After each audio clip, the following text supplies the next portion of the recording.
अस्सलाम वालेकुम। मोअज़्ज़िज़ नाज़रीन, प्यारे दोस्तों, बहनों, भाइयों और बुज़ुर्गों, मैं हाफ़िज़ सफ़दर नवाज़ एडवोकेट आपको अपने इस्लामी चैनल के अंदर खुशामदीद कहता हूँ। और हर रोज़ की तरह आज भी हम इंशाअल्लाह पारा नंबर 15 सूरा बनी इसराइल आयत नंबर 72 ता 84 तक की तिलावत, तर्जुमा और तफ़सीर पढ़ने का शर्फ़ हासिल करेंगे। तिलावत शुरू करने से पहले हम दुरूद शरीफ पढ़ते हैं, आप भी मेरे साथ पढ़ें।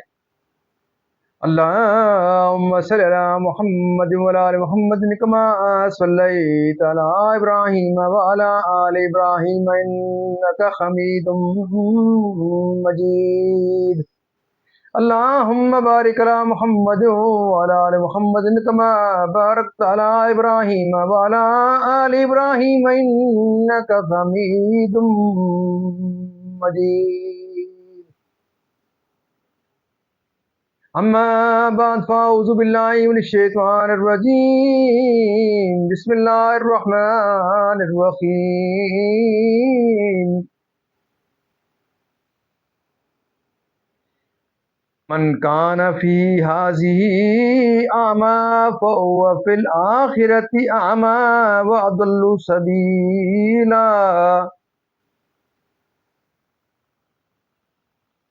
वइन कादू लयफ्तिनूनका लिल्लज़ी औहैना इलैका लितफ्तरिया अलैना गैरहू व इज़न लत्तख़ज़ूका खलीला।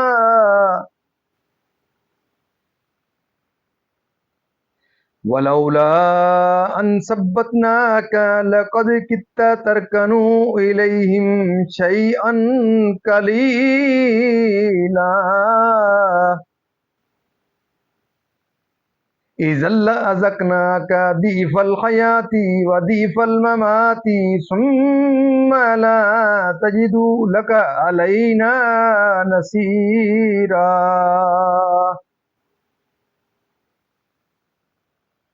वइन कादू लयस्तफ़िज़ूनका मिनल अर्दि लियुख़रिजूका मिनहा व इज़न ला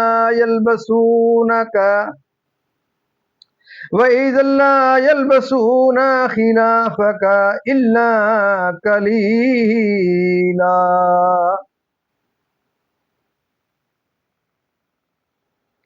सुन्नत मन क़द अरसलना क़ब्लका मिर रुसुलिना वला तजिदू लिसुन्नतिना तख़वीला।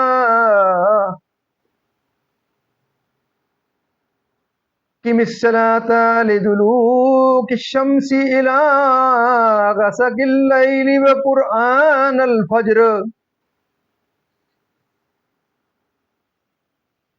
इन्न क़ुरआनल फ़ज्रि कान मशहूदा। व मिनल लैलि फ़तहज्जद बिही नाफ़िलतन लक असा अन यबअसका रब्बुका मक़ामम महमूदा।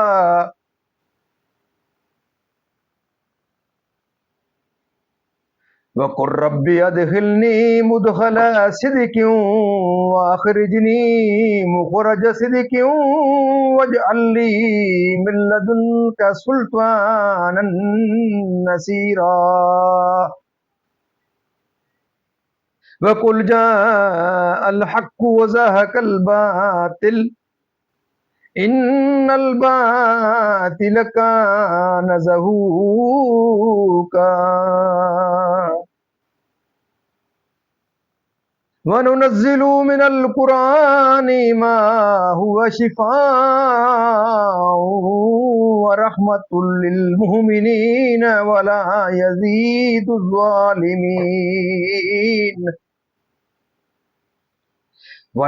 यज़ीदुज़्ज़ालिमीन इल्ला ख़सारा।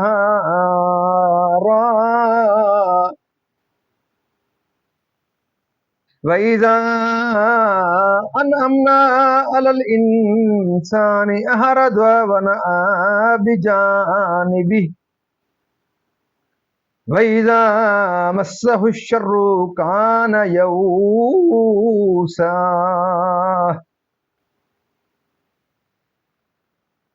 कुल्लु यहमलु अला शाकिलती फरब्बुकुम अहलमु बिमन हुवा अहदा सबीला। सदकल्लाहुल अज़ीम। तर्जमा: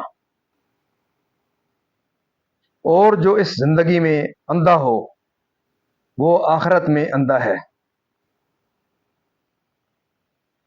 और भी ज्यादा गुमराह, और वो तो करीब था कि तुम्हें कुछ लग़ज़िश देते हमारी वही से जो हमने तुमको भेजी कि तुम हमारी तरफ कुछ और निस्बत कर दो, और ऐसा होता तो वो तुमको अपना गहरा दोस्त बना लेते, और अगर हम तुम्हें साबत कदम न रखते तो करीब था कि तुम उनकी तरफ कुछ थोड़ा सा झुकते, और ऐसा होता तो हम तुमको दूनी उम्र और दो चंद मौत का मजा देते, फिर तुम हमारे मुकाबिल अपना कोई मददगार ना पाते, और बेशक करीब था कि वो तुम्हें इस जमीन से खिसका दें कि तुम्हें उससे बाहर कर दें, और ऐसा होता तो वो तुम्हारे पीछे ना ठहरते मगर थोड़ा।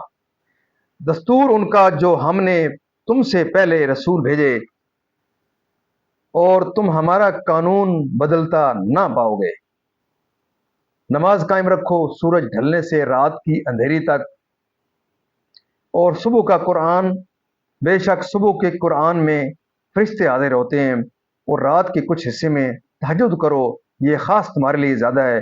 करीब है कि तुम्हें तुम्हारा रब ऐसी जगह खड़ा करे जहां सब तुम्हारी हमद करें, और यूं अर्ज करो कि ए मेरे रब, मुझे सच्ची तरह दाखिल कर और सच्ची तरह बाहर ले जा, और मुझे अपनी तरफ से मददगार गलबा दे, और फरमाओ कि हक आया और बातिल मिट गया, बेशक बातिल को मिटना ही था, और हम कुरान में उतारते हैं वो चीज़ जो ईमान वालों के लिए शिफा और रहमत है, और उससे जालिमों को नुकसान ही बढ़ता है। और जब हम आदमी पर एहसान करते हैं मुंह फेर लेता है और अपनी तरफ दूर हट जाता है, और जब उसे बुराई पहुंचे तो ना उम्मीद हो जाता है। तुम फरमाओ सब अपने अंदाज पर काम करते हैं, तो तुम्हारा रब खूब जानता है कौन ज्यादा राह पर है। मौजूद नाजरीन, यहाँ तक इसका तर्जमा अख्ताम पजीर हुआ। अब इसकी तफसीर तसलसल से। तफसीर: नेक लोग जो दुनिया में साहिब बसीरत थे और राह रास्त पर रहे, उनको उनका नामा एमाल दाहिने हाथ में दिया जाएगा। वो इसमें नेकियां और ताआतें देखेंगे तो उसको ज़ौक़ व शौक़ से पढ़ेंगे, और जो बदबख्त हैं, कुफार हैं, उनके नामा एमाल बाएं हाथ में दिए जाएंगे। वो उन्हें देखकर शर्मिंदा होंगे और दहशत से पूरी तरह पढ़ने पर कादिर ना होंगे, यानी सवाब आमाल में उनसे अदना भी कमी ना की जाएगी। दुनिया की हक के देखने से निजात की राह से माना यह है कि जो दुनिया में काफिर गुमराह है वो आखिरत में अंधा होगा, क्योंकि दुनिया में तौबा मकबूल है और आखिरत में तौबा मकबूल नहीं। शान नज़ूल: सकीफ का एक वफ्द सैयद आलम सल्लल्लाहु अलैहि वसल्लम के पास आकर कहने लगा कि अगर आप तीन बातें मंजूर कर लें तो हम आपकी बैत कर लें। एक तो ये कि नमाज में झुकेंगे नहीं, यानी रकू सजदा ना करेंगे। दूसरी ये कि हम अपने बुत अपने हाथों से ना तोड़ेंगे। तीसरे ये कि लात को पूजेंगे तो नहीं, मगर एक साल उससे नफा उठा लें कि उसके पूजने वाले जो नजरें चढ़ावे लाएं उसको वसूल कर लें। सईद आलम सल्लल्लाहु अलैहि वसल्लम ने फरमाया, इस दीन में कुछ भलाई नहीं जिसमें रकू सजदा ना हो, और बुतों को तोड़ने की बात तुम्हारी मर्जी, और लातो उज्जा से फायदा उठाने की इजाजत मैं हरगिज ना दूंगा। वो कहने लगे, या रसूलल्लाह सल्लल्लाहु अलैहि वसल्लम, हम चाहते हैं कि आपकी तरफ से हमें ऐसा एजाज मिले जो दूसरों को ना मिला हो, ताकि हम फख्र कर सकें। इसमें अगर आपको अंदेशा हो कि अरब शिकायत करेंगे तो आप उनसे कह दीजिए कि अल्लाह का हुक्म ही ऐसा था। इस पर यह आयत करीमा नाजिल हुई, मासूम करके कि अजाब यानी अरब से। शान नज़ूल: मुशरिकीन ने इतफाक़ करके चाहा कि सब मिलकर सैयद आलम सल्लल्लाहु अलैहि वसल्लम को सरज़मीन अरब से बाहर कर दें, लेकिन अल्लाह ताला ने उनका ये इरादा पूरा ना होने दिया और उनकी ये मुराद बर ना आई। इस वाक़या के मतलब ये आयत करीमा नाजिल हुई, और जल्द हलाक कर दिए जाते, यानी जिस कौम ने अपने दरमियान से अपने रसूल को निकाला उनके लिए सुन्नत इलाही यही रही है कि उन्हें हलाक कर दिया गया। इसमें ज़ोहर से इशा तक की 4 नमाजें आ गईं। इससे नमाज फजर मुराद है, और उसको कुरान से اور اس کو قرآن اس لیے فرمایا گیا کہ قرأت ایک رکن ہے اور جز سے کل تعبیر کیا جاتا ہے، جیسے کہ قرآن کریم میں نماز کو رکوع و سجود سے بھی تعبیر کیا گیا ہے۔ مسئلہ اس سے معلوم ہوا کہ قرأت نماز کا رکن ہے، یعنی نماز فجر میں رات کے فرشتے بھی موجود ہوتے ہیں اور دن کے فرشتے بھی آ جاتے ہیں۔ تہجد نماز کے لیے نیند کو چھوڑنے یا بعد عشاء سونے کے بعد جو نماز پڑھی جائے اس کو کہتے ہیں نماز تہجد کی حدیث شریف میں بہت فضیلتیں آئی ہیں۔ نماز تہجد سید عالم صلی اللہ علیہ وسلم پر فرض تھی، جمہور کا یہی قول ہے، حضور کی امت کے لیے یہ نماز سنت ہے۔ مسئلہ تہجد کی کم سے کم 2 رکعتیں اور متوسط 4 اور زیادہ 8 ہیں، اور سنت یہ ہے کہ 2 رکعت کی نیت سے پڑھی جائیں۔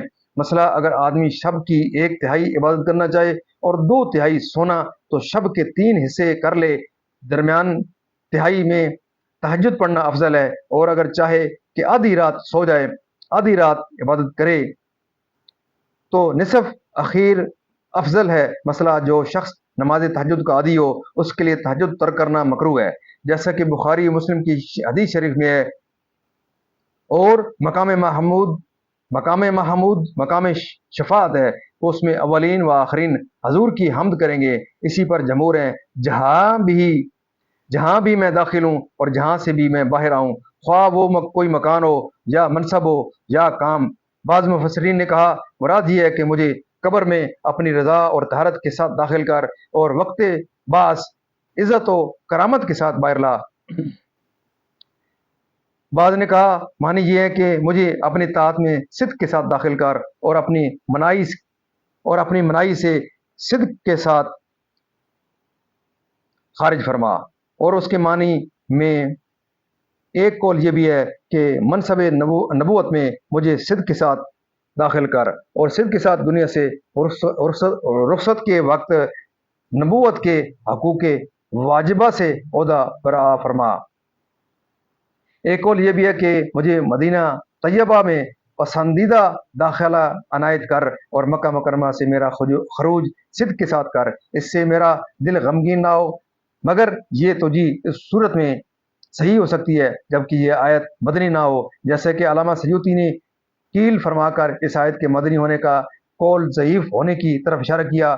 وہ قوت عطا فرما جس سے میں تیرے دشمنوں پر غالب ہوں، اور وہ حجت جس سے میں ہر مخالف پر فتح پاؤں، اور وہ غلبہ ظاہرہ جس سے میں تیرے دین کو تقویت دوں۔ یہ دعا قبول ہوئی اور اللہ تعالیٰ نے اپنے حبیب سے ان کے دین کو غالب کرنے اور انہیں دشمنوں سے محفوظ رکھنے کا وعدہ فرمایا، یعنی اسلام آیا اور کفر مٹ گیا، یا قرآن آیا اور شیطان ہلاک ہوا۔ کیونکہ اگرچہ باطل کو کسی قوت میں دولت و سہولت حاصل ہو مگر اس کو پائیداری نہیں، اس کا انجام بربادی اور خواری ہے۔ حضرت ابن مسعود رضی اللہ تعالیٰ عنہ سے مروی ہے کہ نبی کریم صلی اللہ علیہ وسلم روزے فتح مکہ مکرمہ میں داخل ہوئی تو کعبہ مقدسہ کے گرد 360 بت نصب کیے ہوئے تھے، جن کو لوہے اور رانگ سے جوڑ کر مضبوط کیا گیا تھا۔ سید عالم صلی اللہ علیہ وسلم کے دست مبارک میں ایک لکڑی تھی، حضور یہ آیت پڑھ کر اس لکڑی سے جس بت کی طرف اشارہ فرماتے جاتے تھے وہ گرتا جاتا تھا۔ صورتیں اور آیتیں کہ اس سے امراض ظاہرہ اور باطنہ، ضلالت و جہالت وغیرہ دور ہوتے ہیں اور ظاہری و باطنی صحت حاصل ہوتی ہے، اعتقادات باطلہ و اخلاق کی رذیلہ دفع ہوتے ہیں، اور عقائد حصہ و معارف الہی و صفات حمیدہ و اخلاق کے فاضلہ حاصل ہوتے ہیں، کیونکہ یہ کتاب مجید ایسے علوم و دلائل پر مشتمل ہے جو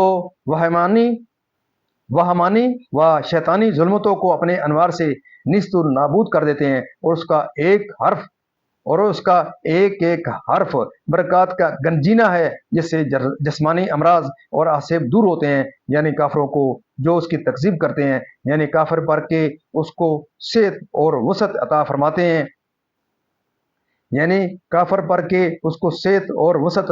ہیں تو وہ ہمارے ذکر و دعا اور طاعت و ادائے شکر سے یعنی تکبر کرتا ہے۔ معزز ناظرین، آج تک کی اللہ تعالیٰ کے فضل و کرم سے آج تک کی تلاوت، ترجمہ اور تفسیر اختتام پذیر ہوئی۔ ہم اللہ تعالیٰ کے دربار کے اندر اس کلام مقدس کے صدقے حضور صلی اللہ علیہ وسلم کی ذات و برکات کے صدقے دعا کرتے ہیں کہ اللہ تعالیٰ میں قرآن پاک پڑھنے، قرآن پاک کو سمجھ کر اس کے احکامات کے مطابق حضور صلی اللہ علیہ وسلم کی پاک سیرت کے مطابق اور صحابہ کرام کے نقش قدم کے اوپر اللہ تعالیٰ میں چلنے کی توفیق عطا فرمائے۔